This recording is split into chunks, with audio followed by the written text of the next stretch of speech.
आपका blood sugar level बढ़ा रहता है, हमेशा चक्कर जैसा महसूस होता है, कमजोरी रहती है, हाथ पैर में सुनपन जैसा रहता है, झंझनाहट होती है, डायबिटीज की समस्या रहती है और इस वजह से आप कभी भी कोई भी मीठी चीज़ें भी नहीं खाते हैं, फिर भी आपकी डायबिटीज़ बढ़ती चली जाती हैं और यह प्रॉब्लम्स बढ़ती चली जाती हैं। तो आज मैं बताने वाली हूँ आपको एक छोटी सी चीज़ जो 1 चम्मच आपको लेना शुरू कर देना है।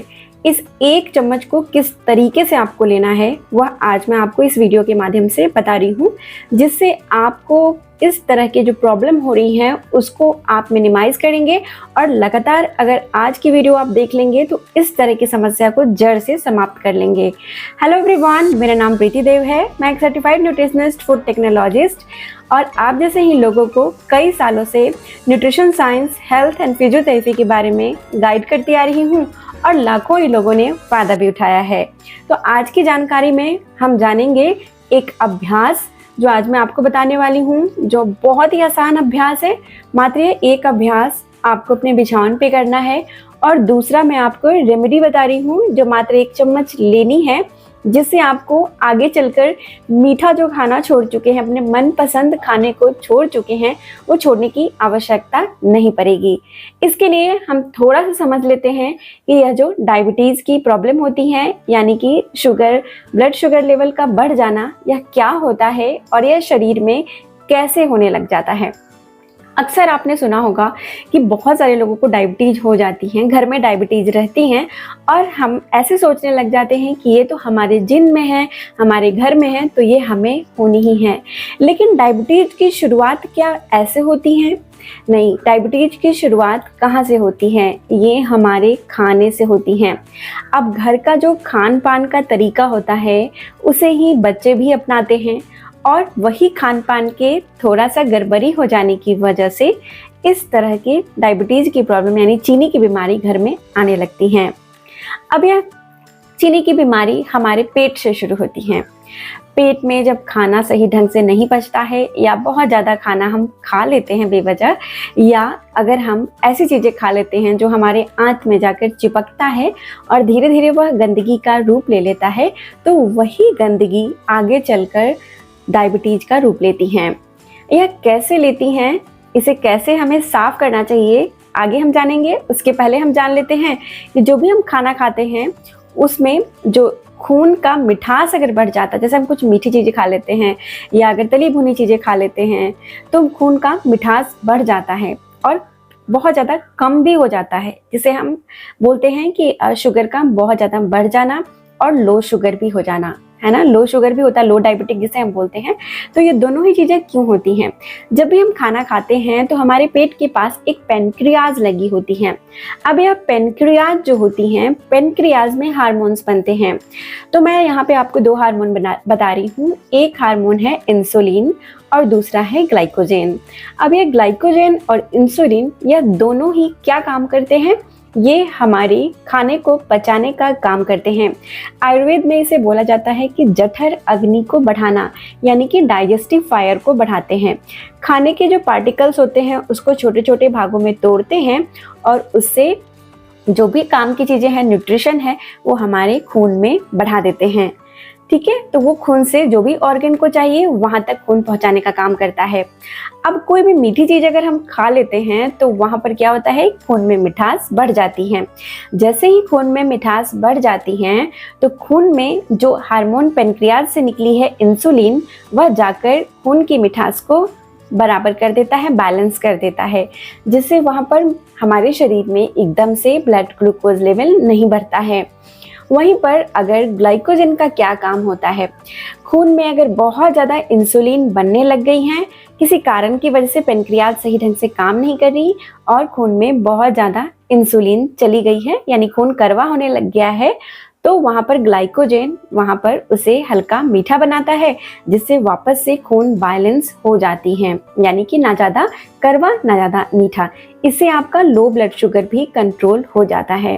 तो ये दोनों ही चीज़ें हमारे लिए बहुत ही ज़रूरी हैं और इसे ही हम अगर साइंटिफिक टर्म में हम बात करें तो हाइपरग्लाइसेमिक और हाइपोग्लाइसेमिक के नाम से जानते हैं। हाइपरग्लाइसेमिक यानी कि बहुत ज़्यादा मीठा हो जाना खून का, और हाइपोग्लाइसेमिक का मतलब कि कम मीठा हो जाना, जिससे चक्कर आने लगता है और एकदम से हमें ऐसा लगता है कि ब्लड ग्लूकोज लेवल लो हो गया है। अब इसमें ही टाइप 1 डायबिटीज होती हैं, टाइप 2 डायबिटीज होती हैं। टाइप 1 डायबिटीज में क्या होता है कि हमारा इंसुलिन बनना बिल्कुल बंद हो जाता है, जिससे खून मीठा होने लगता है, जिससे हम बाहर से इंसुलिन का शॉट लेते हैं। टाइप 2 डायबिटीज़ क्या होती हैं, इसमें हमारी इंसुलिन बनती तो है लेकिन पर्याप्त मात्रा में नहीं बनती हैं। अब यह पर्याप्त मात्रा में नहीं बनना क्या होता है और क्यों होता है? जब हम पेनक्रियाज को बहुत ज़्यादा काम दे देते हैं तो पेनक्रियाज थक जाता है और धीरे धीरे वो गंदगी को साफ नहीं कर पाता है और धीरे धीरे उसकी जो कैपेसिटी है वो कम होती चली जाती है। इस वजह से वो इंसुलिन बनाता तो है लेकिन बहुत थोड़ा थोड़ा बनाता है। अब ये क्यों होता है? इसके लिए सबसे ज़्यादा जो कारण है, जो इफ़ेक्ट करता है इसे, वो है हमारी स्नैकिंग, यानी कि पूरे दिन हम थोड़ी छोटी छोटी सी चीज़ खाते रहते हैं। वैसे तो हमें लगता है कि हम डाइटिंग कर रहे हैं, हम खाना नहीं खा रहे, लेकिन गलती कहाँ से शुरू होती है? हम छोटी छोटी चीज़ों को उठाकर कभी कुछ खा लिया, कभी कुछ खा लिया खाने लगते हैं। अब इससे क्या होता है, पेनक्रियाज जो है वो कन्फ्यूज हो जाता है और वो बार बार इंसुलिन बनाते बनाते थक जाता है और इंसुलिन को मात्रा कम हो जाती है और वो पर्याप्त नहीं होती हैं, वो जो खाना हम बनाए हैं उसको ब्लड ग्लूकोज लेवल को बैलेंस करने के लिए। इससे डायबिटीज़ एकदम से स्पाइक हो जाती है, बढ़ जाती है, जिससे आप दवा खा लेते हो। अब ये दवा भी लॉन्ग टर्म में काम नहीं करती हैं और ये कितने दिन तक दवाई खाएंगे, है ना, वो ऑर्गन्स को धीरे धीरे साइड इफ़ेक्ट देने लगती हैं। तो इसके लिए आपको ऐसी क्या चीज़ करनी चाहिए जिससे आपको फ़ायदा मिले? अब आते हैं, चलते हैं, जानते हैं ये कौन सी ऐसी चीज़ है। ये आज जो मैं आपको बता रही हूँ इसके लिए कुछ लाइफस्टाइल चेंजेस करनी चाहिए। पहले जान लेते हैं कि इसे परमानेंट ठीक करने के लिए लाइफस्टाइल चेंज क्या करनी है। एक दिन का उपाय है, बता रही हूँ, ध्यान से सुनिए। अगर आपने आज कोई मिठाई खा लिया, कहीं बाहर गए, गेस्ट के घर चले गए, कुछ मीठी चीज़ खा ली जिससे आपको लगता है कि आपकी ग्लूकोज लेवल बढ़ जाएगी, तो आपको झट से एक काम करना है। अगले दिन आपको क्या करनी है कि सुबह जब आप रात में खाना खा रहे हैं ना, तो सुबह में आपको क्या करनी है, एकदम से रोटी चावल ब्रेकफास्ट में या नाश्ते में नहीं खाना है। उस समय आप कोई भी सब्जी का रस पी सकते हैं, कद्दू का, लौकी का, है ना, पेठे का जिसे हम वाइट पंपकिन बोलते हैं। ये सारी चीज़ें आपको मदद करेंगी आपकी ग्लूकोज लेवल को बैलेंस करने में। और उसके बाद आप ये जब जूस ले लेते हैं 1 गिलास, उसके 1 घंटे के बाद आपको कुछ प्रोटीन लेना है। प्रोटीन आपको क्या प्रोटीन लेना है, ये जर्मिनेटेड ग्रेन्स, यानी कि जैसे मूंग को अंकुरित करके खा लेना है या चना को अंकुरित करके खा लेना है। छोटा सा 1 मुट्ठी जितनी आती है फिस्ट में उतना ही खाना है। और इसमें आपको थोड़ा सा गुड़ मिला देना है, जैगरी इतनी छोटी सी। वो क्या करेगा, आपकी ग्लूकोज लेवल अगर लो हो जाती है तो वो होने नहीं देगा, क्योंकि आपको ऐसा लग रहा होगा कि अगर आप रोटी चावल नहीं खाएंगे तो ग्लूकोज लेवल कम हो जाएगा, चीनी कम हो जाएगा। इसीलिए उसमें थोड़ा सा गुड़ मिलाकर ले लेना है, इससे आपकी चीनी नहीं बढ़ेगी। यानी कि सुबह के 8 बजे आप कुछ पेठे का जूस या कोई भी फल सब्जी का जूस लेना है। फल को नहीं खाना है, सुबह सुबह कोई भी फल का सेवन सुबह नहीं करना है। उसके बाद 10 बजे आपको कोई भी स्प्राउट यानी प्रोटीन लेना है, अंकुरित वाला जो हमने बताया। और 12 बजे आप कोई भी अपने मनपसंद का रोटी या चावल खा सकते हैं। रोटी या चावल जब आप खा रहे हैं तो कोई एक ही वक्त में एक ही अनाज खाइए, या तो रोटी खाएं या तो चावल खाएं, दोनों को मिलाकर नहीं खानी है।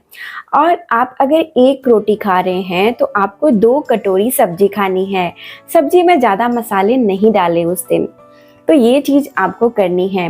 रात का खाना जल्दी खा लेना है, रात का खाना बहुत लेट नहीं खाना है, और स्नैकिंग को अगले दिन छोड़ देना है। बस इतना सा करके देखें, आप थोड़े दिन बाद, 2-4 दिन बाद वापस से मीठा खा सकेंगे।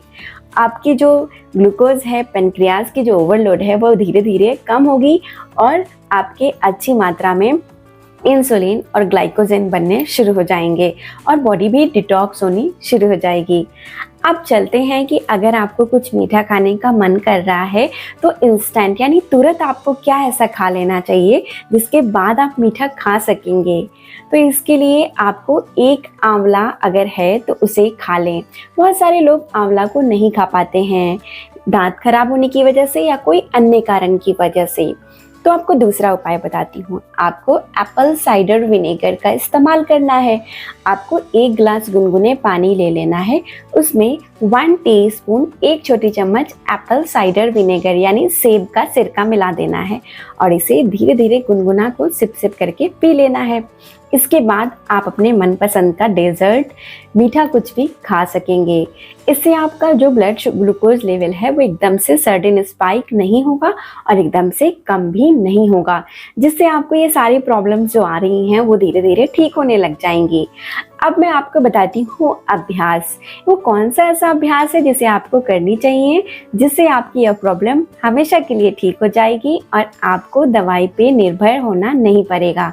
अगर आपको मेरी दी गई जानकारी अच्छी लगती है, हेल्पफुल लगती है, तो इसे लाइक ज़रूर से करिएगा और इसे शेयर करना बिल्कुल नहीं भूलिए।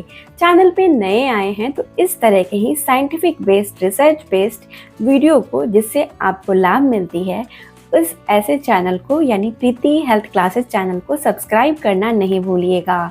इसे सब्सक्राइब करने से आपके पास आप इस तरह की ही वीडियोस जाते रहेंगे।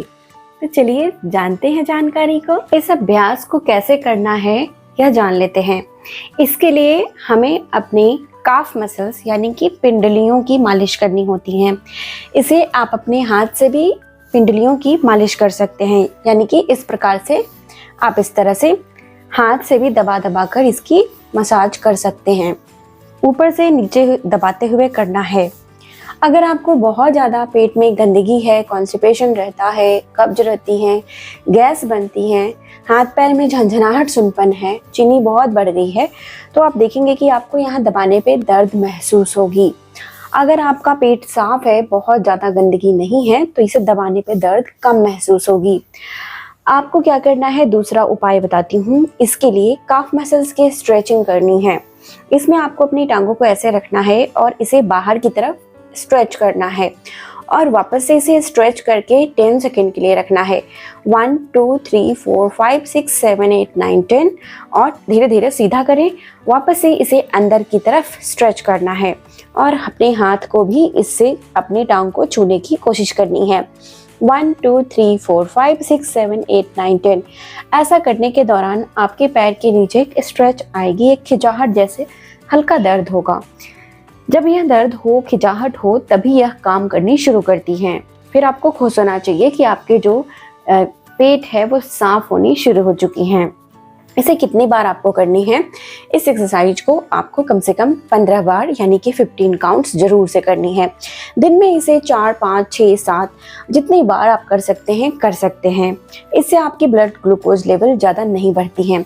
अगर आप कुर्सी पे बैठे हैं, आपने जस्ट कुछ खाया है, तो अपनी टांगों को इस तरीके से आगे पीछे घुमाना शुरू करना है।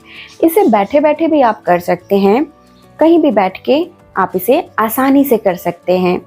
ऐसा आप कम से कम आप इसे 25 बार कर लें अगर आपने कुछ खा लिया है उसके बाद।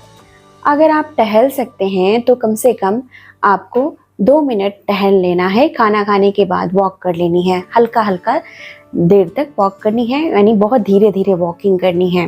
बहुत लोग नहीं टहल पाते हैं तो इस तरह से वो अपने पैर को आगे पीछे कर लेंगे। इससे आप देखेंगे कि आपकी ब्लड ग्लूकोज लेवल सही ढंग से काम करेगी और आपको पैनक्रियाज भी सही ढंग से काम करने लगेंगी, जिससे आपका शुगर न ज़्यादा बढ़ेगा और न ही ज़्यादा कम होगा। डायबिटीज की समस्या भी कंट्रोल होनी शुरू हो जाएंगी। तो सिर्फ इतनी ही जानकारी आज मैं आपको बता रही हूँ। अगर आप अपने डायबिटीज़ को कंप्लीट रिवर्स करना चाहते हैं, पूरी तरह से ठीक करना चाहते हैं, आपको कोई भी दवाई नहीं लेनी है, तो आपको अपने पेट को साफ करना है, पैनक्रियाज की जो पावर है उसको बढ़ाना है। इसके लिए आप चाहें तो आप एनीमा कर सकते हैं। एनीमा घर में भी किया जा सकता है। इसे करने कैसे है, इसका प्रोसीजर क्या है, घर में इसे कैसे करना चाहिए और इसके क्या क्या फ़ायदे हैं, अगर आप जानना चाहते हैं तो मुझे लिखकर बताइए कमेंट में। मैं आपके लिए स्पेशल इसके ऊपर वीडियो बना दूंगी कि इसको कैसे किया जाता है। वैसे आज जो मैंने जानकारी दी है, ये अभ्यास और यह 1 चम्मच क्या खाना है, ये दोनों ही चीज़ को आप जैसे बताई हूँ वैसे करना शुरू करें। आपको रिज़ल्ट 100% मिलेगा। आज की जानकारी यहीं तक थी। जानकारी कैसी लगी है मुझे लिखकर बताइएगा। अच्छी लगी है तो इसे लाइक करिए और शेयर करना नहीं भूलिएगा। चैनल पे नए हैं तो सब्सक्राइब करना भी नहीं भूलिए। अपना ख्याल रखिए। सबसे ज़्यादा ज़रूरी मुस्कुराना नहीं भूलिए। मुस्कुराते रहिए। शुक्रिया।